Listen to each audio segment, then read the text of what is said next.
Hello friends, स्वागत है आपका हमारे चैनल में। मैं डॉक्टर प्रीति गुप्ता एक बार फिर आपके सामने मौजूद हूँ अपने एक नई वीडियो के साथ। और हमारे आज के वीडियो का टॉपिक है धर्म यानी रिलीजन। और फ्रेंड्स, इस वीडियो के अंतर्गत हम चर्चा करेंगे धर्म की, यानी धर्म क्या है, इसकी क्या परिभाषाएं हैं, उन परिभाषाओं के आधार पर विभिन्न समाजशास्त्रियों ने धर्म को क्या बताया है, साथ ही साथ उसकी विशेषताएं क्या है, उसकी उत्पत्ति के विभिन्न सिद्धांत किसने दिए, क्या है, और इसके अलावा धर्म की सामाजिक नियंत्रण में क्या भूमिका है, माने role of religion in social control. साथ ही साथ प्रेजेंट सिनेरियो में, आज के समय में धर्म का क्या महत्व है। और इसके साथ ही हम चर्चा करेंगे समाजशास्त्रीय दृष्टिकोण से या कहिए अध्ययन के दृष्टिकोण से जो धर्म से संबंधित कुछ छोटे छोटे किंतु बेहद महत्वपूर्ण तथ्य हैं, हम उन पर भी चर्चा। अब फ्रेंड्स, धर्म शब्द की उत्पत्ति संस्कृत भाषा के ध्रुव शब्द से मानी जाती है, जिसका अर्थ है धारण करना, अर्थात सभी जीवों के प्रति मन में दया धारण करने को ही धर्म कहा गया है। फ्रेंड्स, हिंदू धर्म ग्रंथों में तो तामस एवं राजस गुणों के स्थान पर सात्विक गुणों को धारण करने को ही धर्म माना गया है। और धर्म को अंग्रेजी भाषा में रिलीजन कहते हैं। और रिलीजन शब्द जो है वो लैटिन के रिलीजियस या रेलिजियो शब्द से बना है, जिसका अर्थ होता है साथ साथ मानना या फिर पालन करना। इस संदर्भ में जैसे कह सकते हैं कि ऐसी आवश्यक क्रियाओं का संपादन या पालन करना है जो मनुष्य और पारलौकिक शक्तियों को एक साथ बांध सके। फ्रेंड्स, सभी धर्मों की रचना जो है पारलौकिक के प्रति एक मानसिक अभिवृत्ति से होती है, और इसकी अभिवृत्ति जो है विश्वासों और कर्मकांडों के रूप में पाई जाती है। इनमें से विश्वासों को ही हम जो है मिथ्स भी कहते हैं। तो जिन्हें हम मिथ्स कहते हैं वे वस्तुतः लोगों को अपने पूर्वज के विषय में विश्वास होते हैं, और इसलिए उन्हें धार्मिक विश्वास यानी रिलीजियस बिलीफ्स भी कहा जाता है। और सभी आदिम या कहिए आधुनिक धर्मों में विश्वास और कर्मकांड पाए जाते हैं, जिसका आधार भय, शक्ति, भक्ति, श्रद्धा और पवित्रता की धारणा होता है, और जिसकी अभिव्यक्ति व्यक्ति जो है प्रार्थना, पूजा, इबादत जैसी प्रतीकों से या कहिए कुछ भौतिक वस्तुएं, अगरबत्ती, धूप बत्ती, हवन, पुष्प, ऐसे कुछ प्रतीकों के माध्यम से करता है। और इसीलिए धर्म के बारे में कहा गया है कि धर्म का आधार भावना, आचार शास्त्र एवं नैतिकता से है, जिसमें तर्क और वितर्क जैसी चीज़ों की कोई भी गुंजाइश नहीं होती। अब फ्रेंड्स, धर्म के अर्थ को और क्लियर करने के लिए विभिन्न विद्वानों ने जो परिभाषाएं दी हैं, अभी हम उन पर चर्चा करते हैं। सबसे पहले बात करते हैं जेम्स फ्रेजर की। जेम्स फ्रेजर के अनुसार धर्म का अभिप्राय मनुष्य से श्रेष्ठ उन शक्तियों की संस्तुति या आराधना से है जिसके संबंध में यह विश्वास किया जाता है कि वे प्रकृति और मानव जीवन को मार्ग दिखाती हैं और साथ ही साथ उसको नियंत्रित भी करती हैं। वहीं एडवर्ड टायलर का मानना है कि आध्यात्मिक शक्ति में विश्वास ही धर्म है। और मेलोनोवस्की कहते हैं कि धर्म क्रिया की एक विधि है, साथ ही साथ विश्वासों की एक व्यवस्था भी धर्म है। वहीं इमाइल दुर्खीम का मानना है कि पवित्र वस्तुओं से संबंधित विश्वासों एवं क्रियाओं की एक संयुक्त व्यवस्था ही धर्म है, जबकि जॉनसन कहते हैं कि अलौकिक शक्ति में विश्वास ही धर्म है। वहीं मानवशास्त्री हवेल का मानना है कि धर्म अलौकिक शक्ति में विश्वास पर आधारित है, जिसमें आत्मावाद और मानवतावाद दोनों ही सम्मिलित हैं। फ्रेंड्स, धर्म के अर्थ और उसकी परिभाषाओं के आधार पर जो निष्कर्ष निकलता है कि धर्म क्या है, उस पर कुछ बिंदु पर चर्चा करते हैं। जैसे धर्म अलौकिक शक्तियों में विश्वास है। धर्म में पवित्रता की धारणा का समावेश कंपलसरी होता है। इसमें प्रार्थना, पूजा, आराधना, इबादत या उनसे संबंधित सामग्री या प्रतीक वो बेहद महत्वपूर्ण है। और धर्म में भावना प्रधान होती है, उसमें तर्क वितर्क का कोई भी जगह नहीं होती, कोई गुंजाइश नहीं होती। धर्म में कुछ भौतिक सामग्री एवं प्रतीकों के माध्यम से अभिव्यक्ति की जाती है।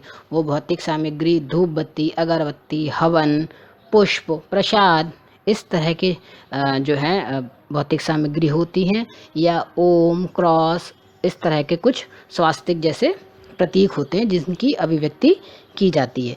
इनमें निषेधों का पालन किया जाता है। निषेध अर्थात कि मनुष्य को क्या करना चाहिए और क्या नहीं करना चाहिए, ये धर्म में बेहद आवश्यक। अब फ्रेंड्स, अर्थ परिभाषाओं के आधार पर धर्म की कुछ विशेषताएं निश्चित की गई हैं, या कहिए कुछ विशेषताएं निकल कर आती हैं। जो आपको स्क्रीन पर एक चार्ट दिख रहा होगा, वो धर्म की प्रमुख विशेषताएं हैं, जैसे अलौकिक शक्ति पर विश्वास, पवित्रता की धारणा, कर्मकांड या कहिए पूजा पद्धति, विशेष धार्मिक सामग्री एवं प्रतीक, संवेगात्मक भावनाएं, निषेध और धार्मिक संस्करण। इन पर हम थोड़ा थोड़ा सा चर्चा करेंगे। तो सबसे पहले हम बात करते हैं अलौकिक शक्ति पर विश्वास की। तो फ्रेंड्स, किसी श्रेष्ठ शक्ति पर विश्वास धर्म का सर्वप्रथम आधार व विशेषता है। यह विश्वास किया जाता है कि यह शक्ति किसी भी मानव शक्ति से अवश्य ही श्रेष्ठ है। इसी विश्वास पर धर्म टिका हुआ है, और जो लोग इस प्रकार का विश्वास नहीं करते हैं वे नास्तिक कहलाते हैं। जिस शक्ति पर विश्वास किया जाता है वह शक्ति साकार भी हो सकती है और अनिराकार भी। वहीं इसकी दूसरी विशेषता है इसकी पवित्रता की धारणा। तो फ्रेंड्स, जिस धर्म को लोग मानते हैं उनकी दृष्टि में उस धर्म से संबंधित सब कुछ पवित्र होता है। दुर्खीम ने धर्म में पवित्रता पर ही बल दिया है, और उन्होंने लिखा है कि धर्म पवित्र वस्तुओं से संबंधित विश्वासों और आचरणों की वह समग्र व्यवस्था है जो इस बात पर विश्वास करने वालों को एक नैतिक समुदाय में संयुक्त करती है। वहीं फ्रेंड्स, जब हम बात करते हैं उसकी तीसरी विशेषता की, तो वो कर्मकांड अथवा पूजा पद्धति होती है। तो फ्रेंड, जो किसी भी धर्म में कर्मकांड है, उसकी पूजा है, प्रार्थना है, आराधना है, इबादत है, ये अपने आप में जो है एक प्रत्येक धर्म की मौलिक विशेषता होती है। धर्म में लोग जिस शक्ति पर विश्वास करते हैं उससे लाभ उठाने के लिए, फ़ायदा उठाने के लिए और उसके कोप से बचने के लिए प्रार्थना, पूजा या आराधना करने की विधियां भी होती हैं। कोई मंदिर में जाके किसी विशेष ढंग से पूजा करता है, तो कोई मस्जिद में जाकर नमाज पढ़ता है, कोई गिरजाघर में किसी अन्य विधि से प्रार्थना करता है। तो इस प्रकार प्रत्येक धर्म में कर्मकांड या पूजा पद्धति, आराधना पद्धति दूसरे धर्म से अलग होती है। विशेष धार्मिक सामग्री और प्रतीक धर्म की चौथी विशेषता या कहिए एक और प्रमुख मौलिक लक्षण है। इसमें धार्मिक क्रियाओं में अलग अलग धर्म में अलग अलग धार्मिक सामग्रियाँ, अलग अलग धार्मिक प्रतीक, जादू टोने, पौराणिक कथाएं आदि का समावेश होता है। जैसे हिंदू धर्म में हवन, पूजा, आरती, पीपल, केले आदि वृक्षों की पूजा की जाती है। गंगा जल और तीर्थ स्थानों का इसमें विशेष महत्व है। वहीं ईसाई धर्म में बाइबल, क्रॉस, मोमबत्ती आदि का महत्व है। इसी प्रकार अन्य प्रतीकों या कुछ भौतिक वस्तुओं का समावेश भी धर्म के अंतर्गत होता है। इसकी अन्य एक विशेषता है उसकी संवेगात्मक भावनाएं, यानी इमोशनल फीलिंग्स। फ्रेंड्स, धर्म जो है वो अपने आप में भावना प्रधान होता है, वो तर्क प्रधान नहीं होता, उसमें तर्क की कोई गुंजाइश नहीं होती। अलौकिक शक्ति के प्रति संवेगात्मक भावनाएं होती हैं जिनकी अभिव्यक्ति उस शक्ति के प्रति श्रद्धा, भय, प्रेम आदि के रूप में की जाती है। वहीं निषेध उसकी अगली मौलिक विशेषता है। फ्रेंड्स, प्रत्येक धर्म में लोगों के व्यवहारों के नकारात्मक पक्ष को प्रभावित करने की दृष्टि से कुछ निषेध पाए जाते हैं। निषेध का मतलब, उसका तात्पर्य वही है कि उन्हें कुछ कार्य को करने की मनाही होती है। प्रत्येक धर्म में बताया जाता है कि व्यक्ति को क्या क्या नहीं करना चाहिए। और फ्रेंड्स, कुछ निषेध सभी धर्मों में समान रूप से पाए जाते हैं, जैसे झूठ नहीं बोलना चाहिए, दुराचार, व्यभिचार, बेईमानी आदि नहीं करनी चाहिए। जबकि कुछ समाजों में वो एक विशेष रूप से अलग अलग पाए जाते हैं, वो समाज विशेष से ही संबंधित होते हैं। जैसे विवाह संबंधी निषेध प्रत्येक समाज में या कहिए प्रत्येक धर्म में अलग अलग पाए जाते हैं। वहीं धार्मिक संस्करण भी एक धर्म का मौलिक लक्षण है। फ्रेंड्स, सामान्यतः प्रत्येक धर्म से संबंधित संस्करण की एक व्यवस्था पाई जाती है। जिन लोगों को धार्मिक क्रियाएं अथवा कर्मकांड कराने की समाज द्वारा विशेष अधिकार प्राप्त होता है, उन्हें अन्य लोगों की तुलना में संस्कारात्मक दृष्टि से उच्च एवं पवित्र समझा जाता है।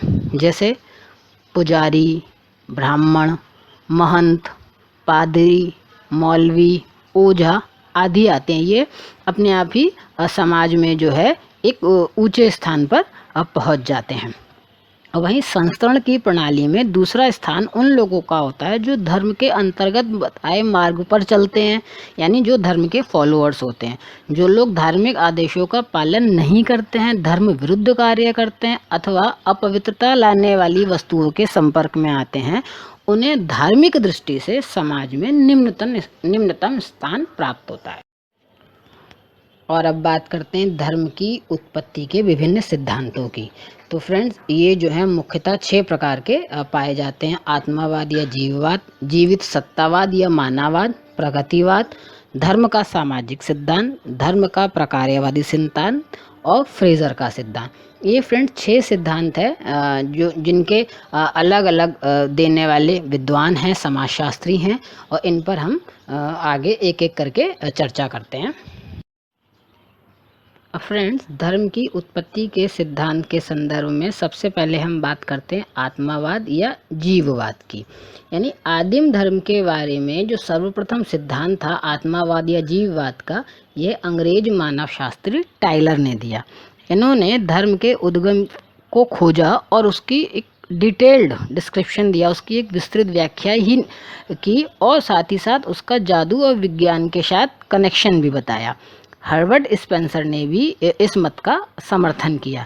टाइलर ने कहा कि ऊपरी तौर पर तो हमें धर्मों की बहुलता और उनमें अंतर देखने को मिलते हैं, लेकिन मूल रूप से वे सभी एक ही विचार पर आधारित हैं, और वह विचार है उनका आत्मा या जीव में विश्वास। आत्मा को इन्होंने आदिम मनुष्यों से लेकर आज के सभ्य मनुष्य तक के धर्म का आधार माना। इसीलिए उनके सिद्धांत को आत्मावाद या जीववाद के नाम से पुकारा गया। आत्मावाद को टाइलर 2 भागों में बांटते हैं। पहला, आत्मा का सिद्धांत, जिसके अनुसार ये विश्वास किया जाता है कि मनुष्यों में आत्माएं होती हैं जो कि उनकी मृत्यु के बाद भी शेष रहती हैं। और दूसरा, प्रेतों का सिद्धांत, जिसके अनुसार ऐसी आत्माओं को भी स्वीकार किया गया है जो मनुष्यों की आत्माओं से अलग हैं, पृथक हैं। ये दैवीय आत्माएं हैं। इस प्रकार की आत्माएं प्रेतात्माओं से लेकर शक्तिशाली प्राणियों तक की होती हैं, जो अमर हैं और सांसारिक घटनाओं एवं मानव जीवन को नियंत्रित एवं निर्देशित करती हैं। यही कारण है कि मनुष्य इन आत्माओं से डरने लगता है और उन्हें भय मिश्रित श्रद्धा की दृष्टि से देखता है। यानी उसे आत्माओं से डर भी लगता है, लेकिन उसके प्रति उनके मन में श्रद्धा होती है। और इसीलिए टाइलर कहते हैं कि धर्म जो है आत्मा या आध्यात्मिक शक्ति में विश्वास है।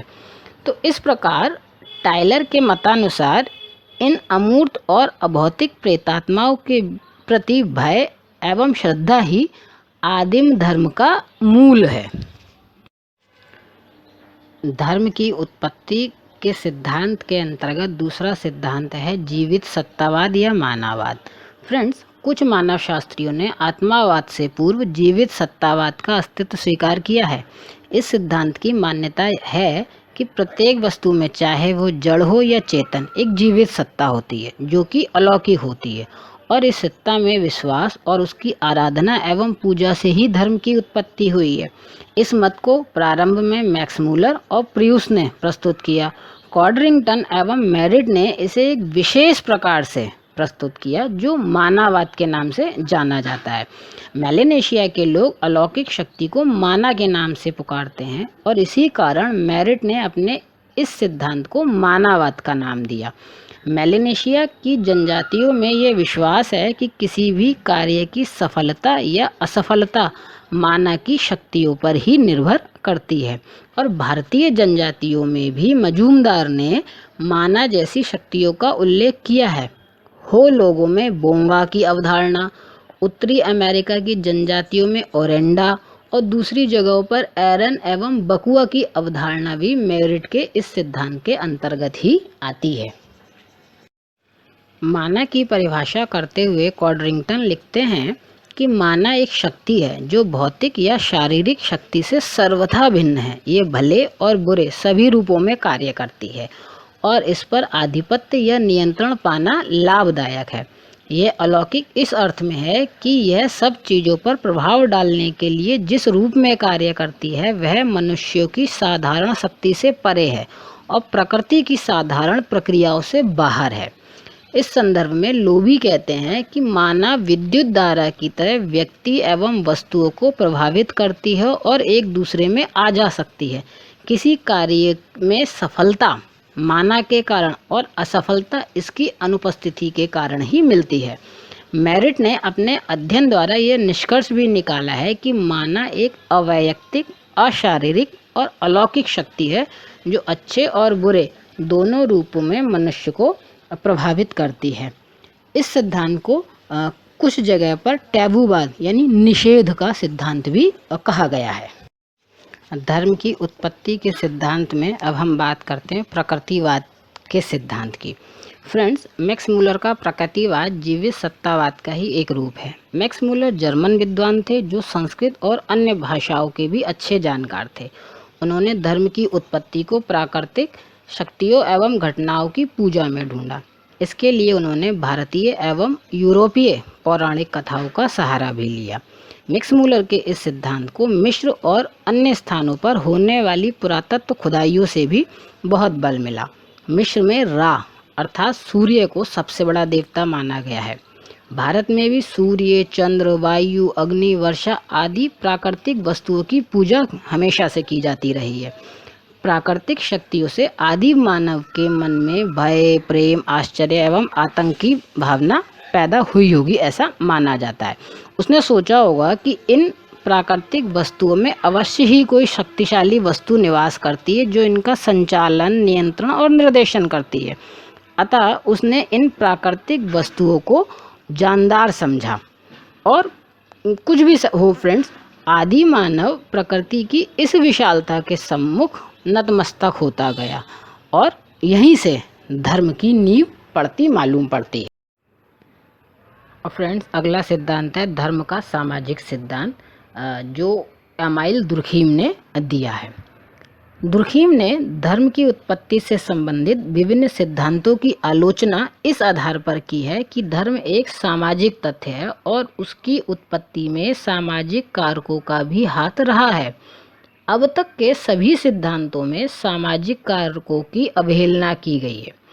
दुर्खीम ने अपनी book Elementary Forms of Religious Life में धर्म की प्रकृति, उत्पत्ति, प्रभाव, इन सब की एक विस्तृत विवेचना की है। इन्होंने समाज को ही देवता माना है और कहा है कि धर्म सामूहिक चेतना का प्रतीक है। धर्म का वास्तविक आधार तो स्वयं समाज है और इसीलिए अपनी पुस्तक में दुर्खीम ने लिखा है कि स्वर्ग का साम्राज्य एक महिमान्वित समाज है। The kingdom of heaven is a glorified society. Durkheim का मानना है कि व्यक्ति का व्यक्तिगत जीवन आमोद प्रमोद पूर्ण एवं आकर्षक नहीं था, लेकिन जब वह सामूहिक जीवन में सम्मिलित होता है तो जीवन में सरलता आ जाती है और विशेष सुख का अनुभव होने लगता है। दुर्खीम विश्वासों और अनुष्ठानों को धर्म में सम्मिलित करते हैं। दुर्खीम के अनुसार विश्वास भी दो प्रकार के हैं, पवित्र विश्वास और अपवित्र विश्वास। पवित्र का संबंध धर्म से है जबकि अपवित्र का संबंध जादू से है। लेकिन इसका ये मतलब नहीं कि हर पवित्र वस्तु का संबंध धर्म से है। पवित्र वस्तुएं समाज और सामूहिक चेतना की प्रतिनिधि हैं।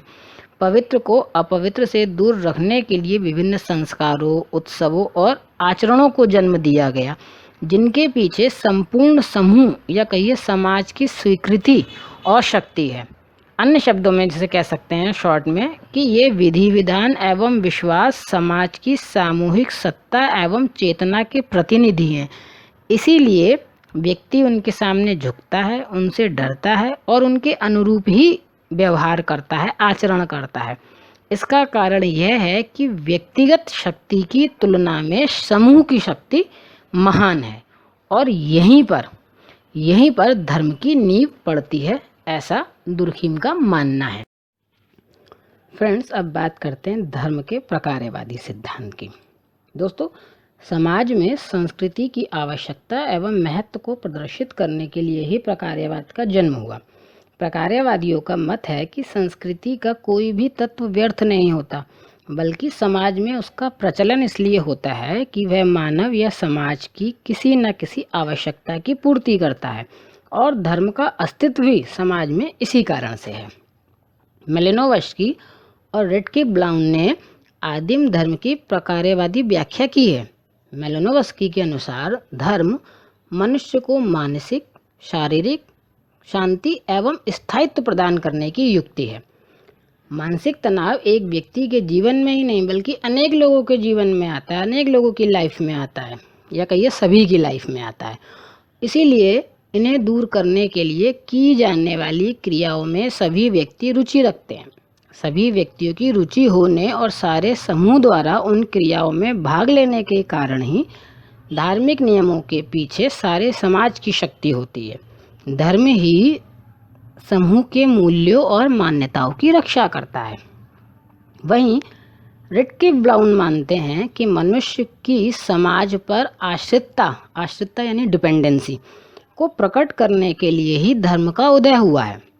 सामाजिक जीवन के अस्तित्व के लिए व्यवहार प्रतिमानों का पालन भी आवश्यक है। व्यवहार प्रतिमान फ्रेंड्स, यह बिहेवियर पैटर्न समाज के नियमों, मूल्यों, आदर्शों एवं प्रतिमानों का अनुपालन पारलौकिक नियंत्रण एवं दंड के भय से कराया जाता है, और जो इनका पालन करता है वह अलौकिक शक्ति की कृपा का पात्र भी बनता है। इस प्रकार धर्म का प्रकार्य सामाजिक प्रतिमानों के साथ व्यक्ति की सहमति प्राप्त करना और सामाजिक अस्तित्व को बनाए रखना है। समाज की निरंतरता को बनाए रखने के लिए धर्म से मिलने वाला योगदान ही धर्म का प्रकार्य है। और फ्रेंड्स, अब बात करते हैं धर्म के संदर्भ में फ्रेजर की थ्योरी की।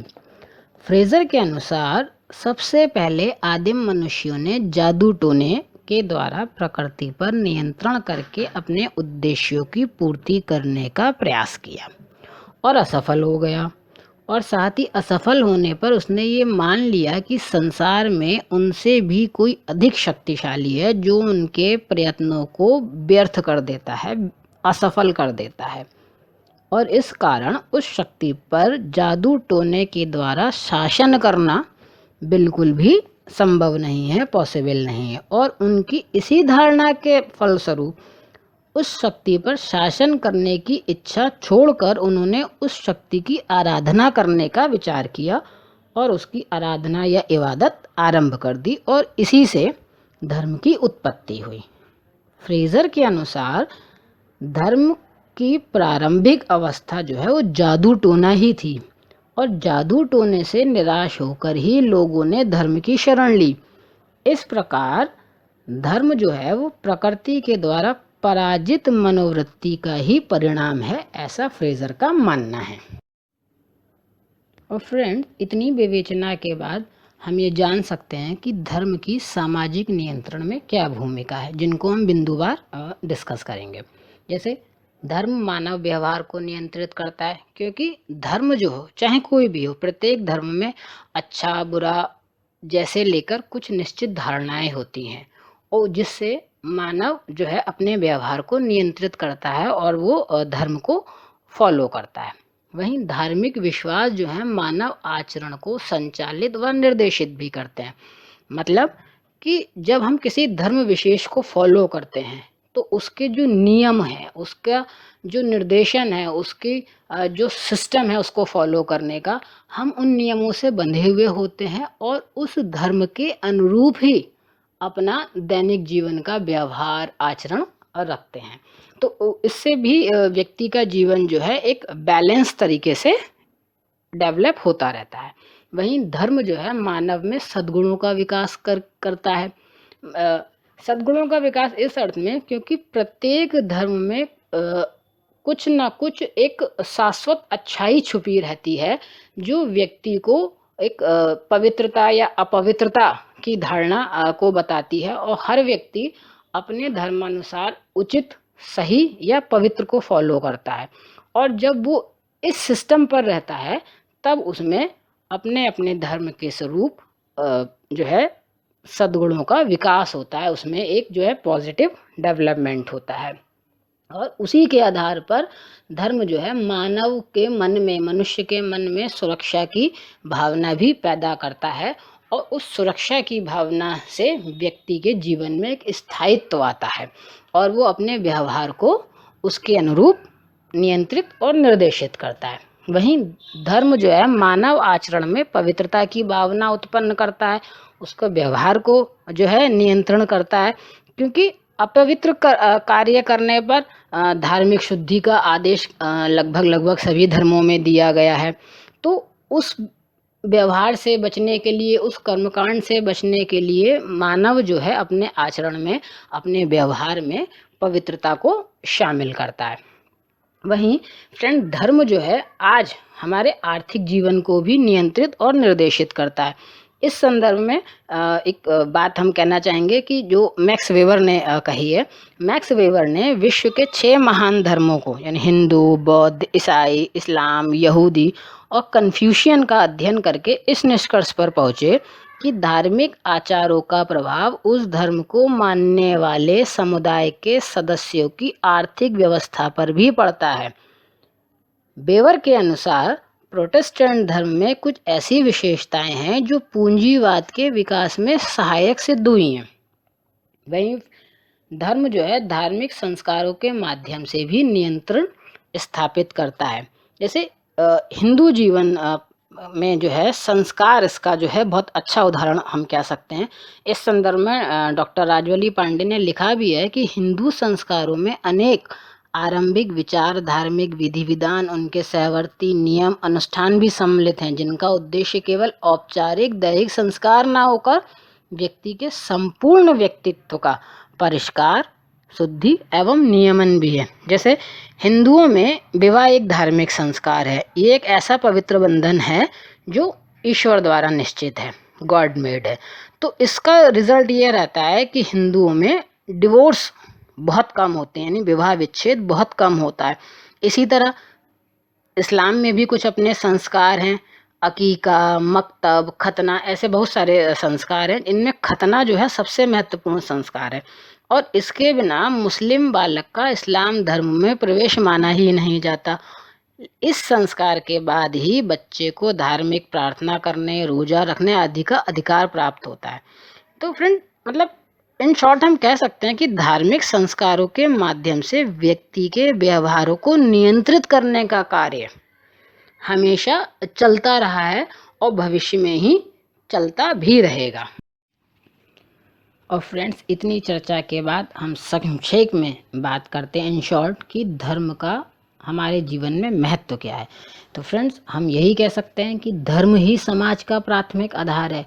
ये मानव के व्यवहार पर, मनुष्य के व्यवहार पर नियंत्रण रखता है, कंट्रोल करता है, और साथ ही साथ ये मानवता को विकसित भी करता है। धर्म जो है पवित्रता की भावना का विकास करता है और समाज कल्याण में रुचि लेता है। उसमें बहुत सारी क्रियाएं ऐसी होती हैं जो समाज हित में, जनहित में होती हैं, और इसीलिए धर्म जो है सामाजिकरण में भी सहायक होता है। और प्राचीन काल से लेके आज तक विभिन्न माध्यमों के द्वारा धर्म जो है एक स्वस्थ मनोरंजन का आधार भी है। उत्सव, मेले, ये सब जो हैं एक धर्म के साथ साथ, धार्मिक क्रियाओं के साथ साथ, अनुष्ठानों के साथ साथ धार्मिक मनोरंजन के साधन भी हैं। और वीडियो के अंत में फ्रेंड्स हम बात करेंगे धर्म से संबंधित कुछ महत्वपूर्ण तथ्यों की, जिसको हम बिंदुवार डिस्कस करेंगे, जो संभवतः समाजशास्त्रीय दृष्टिकोण से, परीक्षाओं के दृष्टिकोण से, प्रतियोगी परीक्षाओं के दृष्टिकोण से संभवतः बहुत इम्पॉर्टेंट है, बहुत महत्वपूर्ण है। तो सबसे पहले बात करते हैं अगस्त कॉम्टे के अनुसार। अगस्त कॉम्टे के अनुसार धर्म का जन्म नैतिकता से पूर्व हुआ है, अतः वह नैतिकता का आधार है। हाबहाउस ने धर्म को भावना में नैतिकता बताया है। हट्टन के अनुसार हिंदू धर्म और जनजातीय धर्म के बीच विभाजन रेखा खींचना कठिन है। वहीं मजूमदार ने कहा है जनजातीय धर्म एक सीमांत धर्म है, यह धर्म जादू तथा विज्ञान का मिश्रण है। मैक्स वेबर का मानना है कि धर्म हमारे आर्थिक जीवन को प्रभावित करता है। कार्ल मार्क्स के अनुसार धर्म हृदयहीनों का हृदय है। कार्ल मार्क्स ने धर्म को अफीम की संज्ञा दी है। वहीं टाइलर के अनुसार धर्म का विकास बहुदेववाद से एक देववाद की ओर हुआ है। पैट्रिक, धर्म, चर्च, प्रार्थना, पूजा पाठ, भाव, भजन, धर्मग्रंथ, संप्रदाय आदि कुछ न होकर केवल और केवल अलौकिक शक्तियों के प्रति विश्वास है। वहीं पार्सन्स और सिलजेनिक ने धर्म के 3 प्रकार बताए हैं: अनुष्ठान, अनुभूतियाँ और विश्वास। माने संपूर्ण धर्म की प्रक्रिया इन 3 बिंदुओं में सिमटी हुई है। तो फ्रेंड्स, ये हमने चर्चा की विस्तार से धर्म के बारे में। उम्मीद है आपको मेरा ये वीडियो ज़रूर पसंद आया होगा। फिर भी अगर कोई बिंदु इसमें आपको छोटा हुआ लगता है तो कृपया मेरे कमेंट बॉक्स में आकर कमेंट कीजिए, मुझे बताइए और मैं इसको और बेहतर करने का प्रयास करूँगी। धन्यवाद।